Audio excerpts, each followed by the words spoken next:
What if the safest place to sleep on the entire North American frontier wasn't behind a wall, but out in the open? Not behind stone, not behind steel, not behind a locked door.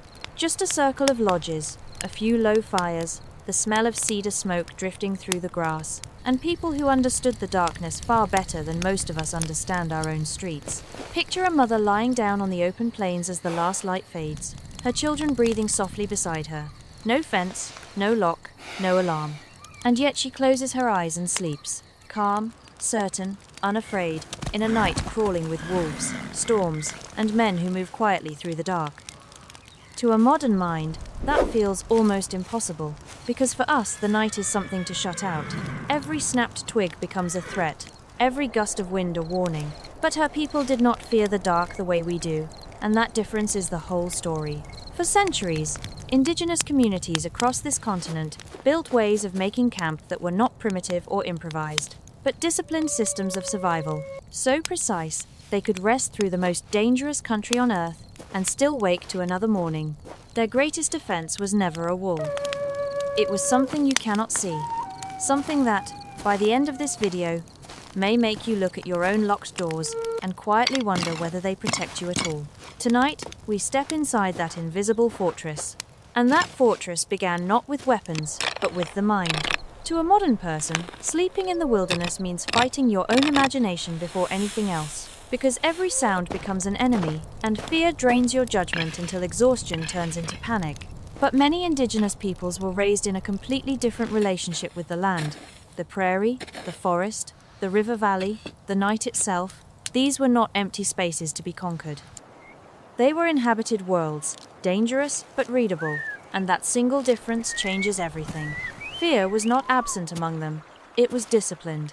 A frightened sleeper misses the pattern, but a calm one notices it, and that calm was itself a form of protection. For them, the night was never a black void, the night was information. A child did not grow up shielded from those signals. He grew up inside them, until darkness became something he could read like a page. And here is the part that unsettles me the most. In a modern home, sleep is designed to sever us from the world. We seal the windows, lock the doors, and let machines listen for us, so we don't have to. But these people slept in the opposite way. They slept to stay connected to the world, not cut off from it, and that connection was their shield. No single person had to hear everything, because the entire camp functioned as one living web of awareness, a network of half-sleeping senses. A snapped branch alone meant little, but a snapped branch followed by the sudden silence of nightbirds meant everything. Often, the absence of familiar sound was far more dangerous than any noise. Yet even a camp that listened as one still faced a harder truth, because awareness has a limit, and someone still had to stay awake while everyone else surrendered to sleep. So who stayed awake? If you're picturing a single tired man leaning on a spear beside the fire, erase that image completely, because night security was far more serious than that.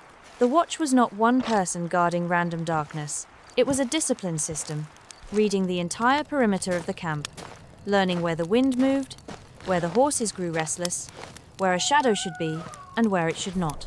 The sentry didn't just stare into the black. He listened to the whole shape of the night and felt for anything that didn't belong. But even the sharpest watchman was useless if the camp itself was leaking secrets into the dark.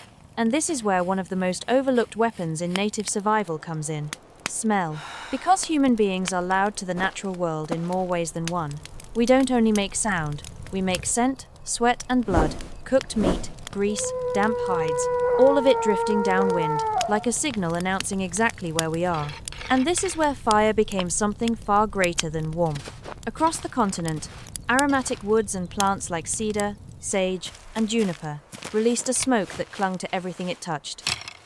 It settled into the hides of the lodges, into the clothing, into the skin, even into the hair of sleeping children, wrapping the entire camp in a familiar forest scent that blurred the sharp smell of humans and food moving on the wind.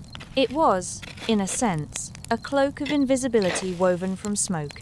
And because most predators hesitate near living fire, that same smoke became part of a defensive shell around the sleeping camp. Yet all of it, the watch, the smoke, the fire, could be undone by a single careless mistake, and it waited in the last place you would ever expect: the garbage. A pile of scraps seems harmless, but in the wilderness it speaks. Food waste, blood, fish remains, marrow bones, grease-soaked tools. These were not small details. To a scavenger, they were a promise. And to a human enemy, they were evidence. Proof of exactly where a group had settled and how well it was supplied.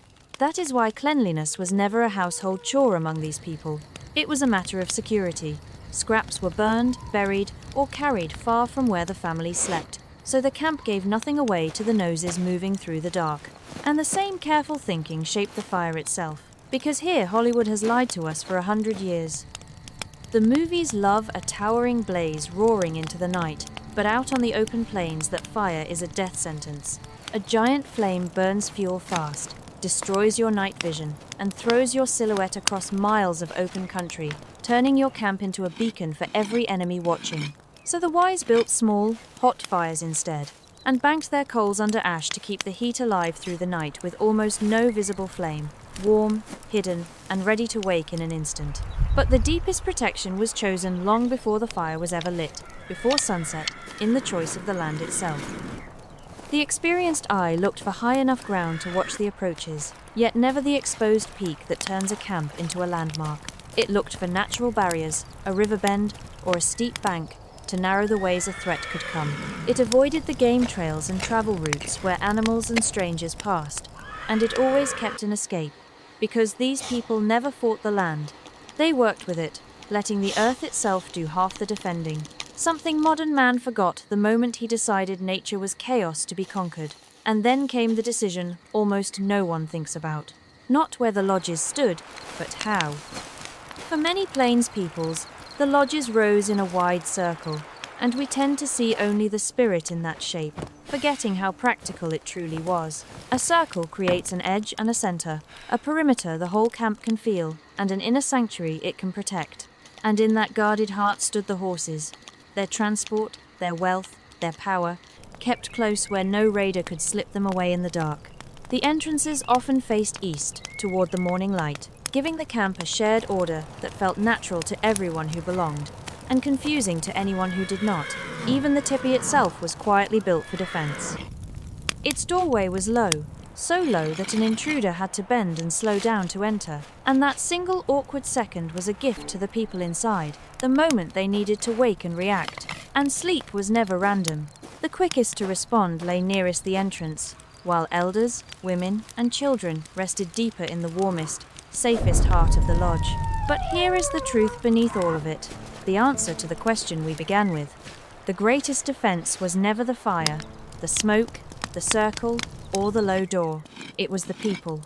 Vigilance was taught from childhood until it became instinct, and safety was never an object you could build. It was a habit the whole community carried together. So were these camps truly unprotected? Only if protection means concrete and cameras and steel. We have locks, alarms, and glowing screens that watch the night for us. And yet, I have to ask, are we safer now? Or have we simply forgotten the skills that once kept us alive? Tell me in the comments which part surprised you most. The smoke, the circle, the sleeping order, or the silence itself. Subscribe to keep sitting by these fires with us, because the most powerful technologies in human history were never machines at all. They were ways of seeing the world we were never meant to forget.